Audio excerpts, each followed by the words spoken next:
esto que veíamos recién, ella dice que está proscripta, ¿no? Ella dice que la condena y la proscripción son una devolución de gentilezas por un vuelto, dice ella, por las políticas que ella ha tenido. Lo cierto es que no está proscripta. En primer lugar, bueno, más allá de lo que significa la proscripción, pero olvidemos del término proscripción, vayamos a si puede o no ser candidata. Vos sabés que la doctrina tradicional de la Cámara Electoral, porque acá hay que separar lo que es penal de lo que es electoral. ¿Por qué decimos esto? Una cosa tiene que ver con la presunción de inocencia y esta idea de que hasta que la condena no esté firme, ella no va a ir a la cárcel, que esto no hay ninguna duda de que es así, hasta que no esté firme la condena, y esto significa hasta que no haya intervenido la Corte Suprema para rechazar el recurso o para avalarlo, ella no va a ir a la cárcel, no va a quedar detenida. Pero por otro lado está este tema de puede o no ser candidata. Y esto es una cosa electoral, no tiene que ver con lo penal. La doctrina tradicional de la Cámara Electoral, que es la del fallo Romero Feris, lo que decía es: lo importante en este caso es si vos se te tiene que considerar o no que tenés la idoneidad para el cargo público. La idoneidad no tiene que ver con el principio de inocencia. Y la Cámara Electoral, que es la máxima autoridad en los comicios, decía: vos consideramos que no tenés la idoneidad suficiente cuando vos has sido condenado. Entonces, esta era la doctrina. ¿Qué pasó? Cuando llega el caso Acosta, que es un fallo referido a Menem, Acosta era un político riojano que se oponía a la candidatura de Carlos Menem. Es un caso que se decide en 2017. La Cámara Electoral dice: mantenemos el mismo criterio. Como Menem está condenado, no puede ser candidato. Pero esto va a la Corte, y la Corte hace un fallo durísimo donde le anula la decisión a la Cámara Electoral, dice que se equivocó, hace que fallen otros jueces con otra composición de la Cámara, y lo que dice es: tiene que haber condena firme para poder hablar de que una persona está inhabilitada para ser candidata. Esta es la doctrina de la Corte Suprema. Entonces, hasta este momento no hay ningún elemento para creer que ella no vaya a poder ser candidata. Y a esto se suma además otra cuestión, que son los tiempos de la Corte. Que son lentos. Y hablando de eso, si tuviéramos que ver a los políticos como marca, ¿no? Me acuerdo, hace mucho tiempo hicimos un juego con vos de celebrities o show business con cada marca. ¿Qué representa cada uno? ¿Qué valores de marca representan hoy los polos opuestos, que puede ser un Milei o una Cristina?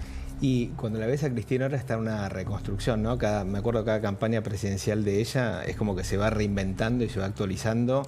Yo creo que hoy está con un modelo de reconstrucción, y cuando vi un poquito el acto recién, José, que mostrabas... Como de liturgia propia. Sí, y un poco más entretenido, ¿no? Un poco más alegre, un poco más Milei, si lo ves, un poco más eufórico. A mí me parece que el presidente que tenemos es un arquetipo, un comunicador, como decía antes, nato, entretenido, entendió que también la gente, la política le aburre y el entretenimiento lo divierte. Hay un show y me parece que se viene un poco eso. ¿Por qué la política aburre? Yo, escuchando lo que él decía, creo que esa cosa de la política graciosa, eso inventó Mauricio con los globos amarillos y él bailando. Creo que fue el primero, ¿no? Que vimos el político gracioso que bailaba y hacía payasadas. Modo Durán Barba, decís. Modo Durán Barba, claro, exactamente. Yo a Cristina la veo siempre en una zona de confort. Fíjate que entra con un tema de Lali. Ella nunca sale de cosas que no sean afines a ella. Y Milei entra con música de La Renga, que La Renga odia a Milei. Y el tipo cree en un tema, cree en... Pide que no lo use. Claro, piden que no lo use, pero el tipo entra igual, ¿entendés? Hasta en eso transgrede.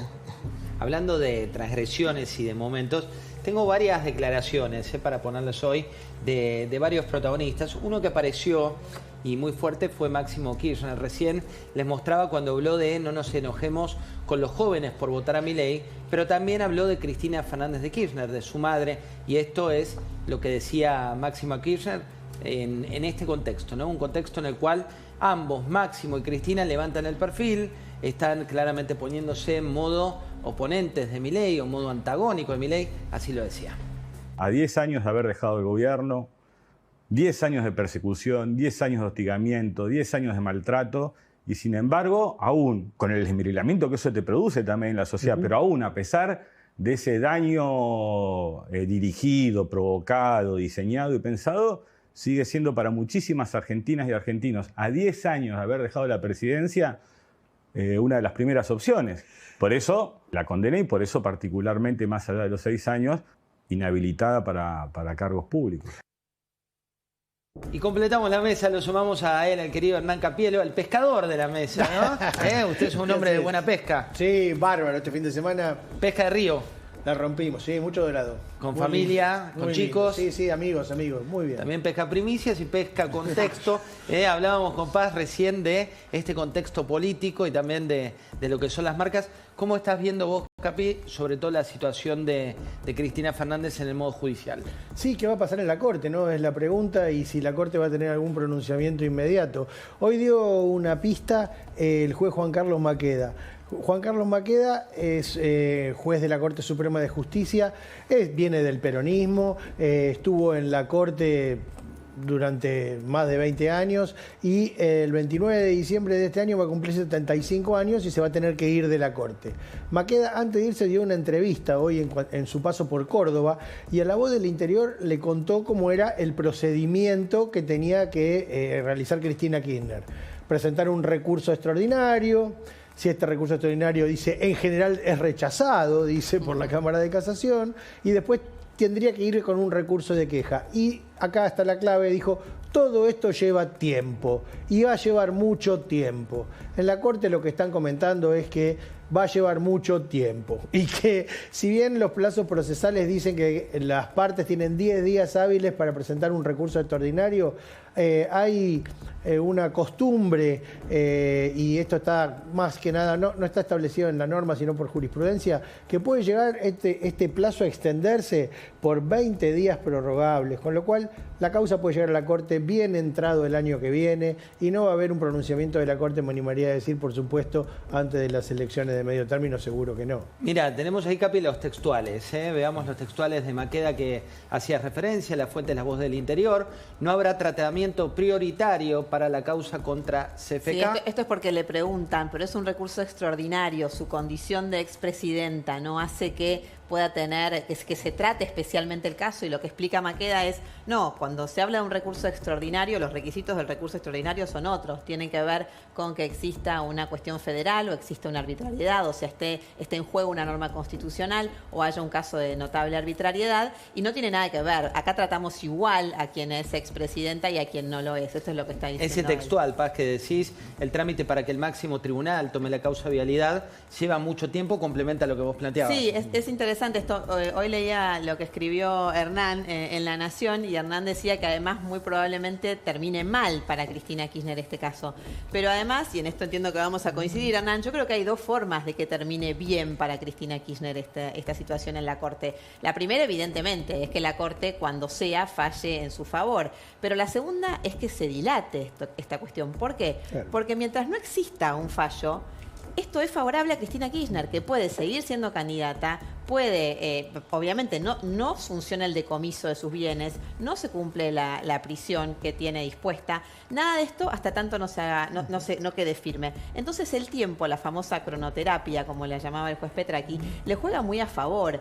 Y ni hablar si ella es candidata, como todo parece indicar que va a ser, porque una vez que ella sea candidata, además va a tener fueros. Entonces imaginemos que no el año que viene o el siguiente año la Corte terminara confirmando su condena, después va a hacer falta 2/3 de los votos para sacarla a ella, para desaforarla, y que entonces sí puede ir a prisión. Otra vez volvemos al espejo de Carlos Menem. Carlos Menem estaba condenado con esta condena de la que hablábamos hoy, una condena confirmada por la Cámara de Casación, y la Corte tuvo 2 años el fallo hasta que Menem finalmente falleció sin resolverlo. Esto le dio a Menem la posibilidad además de seguir siendo senador por la famosa llamada doctrina Pichetto. ¿Qué es lo que decía esta doctrina? Hasta que un legislador no tiene condena firme, aquí no lo desaforamos.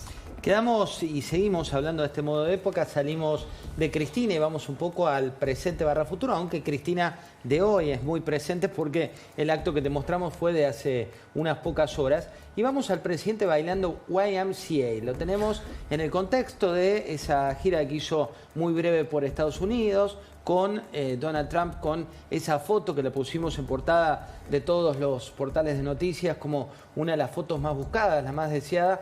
Veamos esto.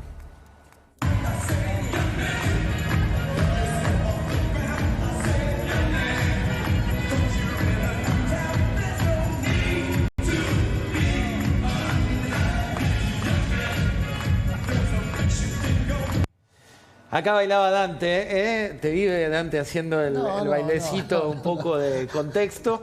Ustedes son empresarios los dos, Mundo Creatividad, también Mundo Creatividad porque la cocina es creatividad. ¿Qué les pasa hoy con todo lo que están viendo, con estas fotos, Macron, la visita ahora y la reunión que va a tener con Xi Jinping en Brasil, Giorgia Meloni? ¿Qué me pasa en mi rubro? Sí.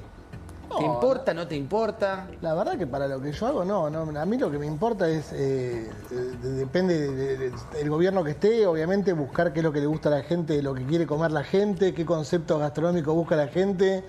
Después yo puedo estar más de un lado de un presidente que del otro, pero la verdad que mi trabajo no me lo cambia mucho la persona que gobierna el país. De hecho, mira, te voy más al hueso. A ver. Querías vender salmón. Sí. Tuviste que ir por trucha salmonada porque no la podías importar. Sí. Querías hacer un trago con determinado ingrediente. Sí. No podías girar los dólares para... Por eso puse un restaurante en Madrid, para poder hacer todo lo que... Claro, ¿para qué me voy a complicar? ¿Entendés? Pero no nos podemos mudar nosotros a Madrid. Para todo eso me puse un restaurante en Madrid y lo demás acá sigo haciendo carne. Ok, Claro. acá de carne. ¿Y a vos, Papón? Y cambia el pulso social, cambia un poco la época, se pone un poco todo, vos fijate, un poco más efímero, un poco más divertido, o sea, estaba pensando, bueno, la cantidad de views que debe tener ese video, debe ser increíble y debe seguir creciendo. Se pone un poco más así la época, ¿no? Y las marcas también van mutando, o sea, y se espera, digamos, elecciones en México, elecciones en Europa, Trump, se espera un cambio totalmente de consumo, de marcas. Vos fíjate que un empresario entra al gabinete de Trump, cambia un poco eso. ¿Y hay improvisación o para vos en esta comunicación hay mucho de preparación? Para mí está todo estudiado, totalmente.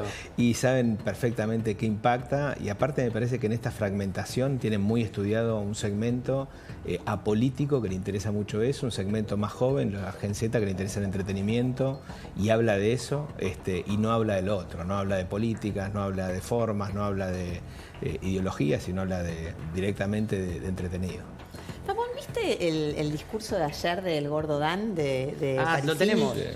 ¿Lo querés buscar para mostrarle lo de la guardia pretoriana, lo de una guardia armada, un contexto distinto? Chiqui, avísame si lo tenés, si no, mientras lo vamos buscando, contémosle a la gente quién es el Gordo Dan. Me adelanté. ¿Quién es el Gordo Dan? Bueno, es un hombre clave dentro de la estructura. Él se presenta a sí mismo como el soldado que estuvo desde el principio y que va a estar hasta el final. Y ayer encabezó este acto, creo que sí fue ayer el sábado, encabezó este acto que es como la presentación de lo que se llama las fuerzas del cielo. Y tiene mucho de discursivo, por eso le preguntaba a él. Ahí, mirá, a ver, ahí lo tenemos.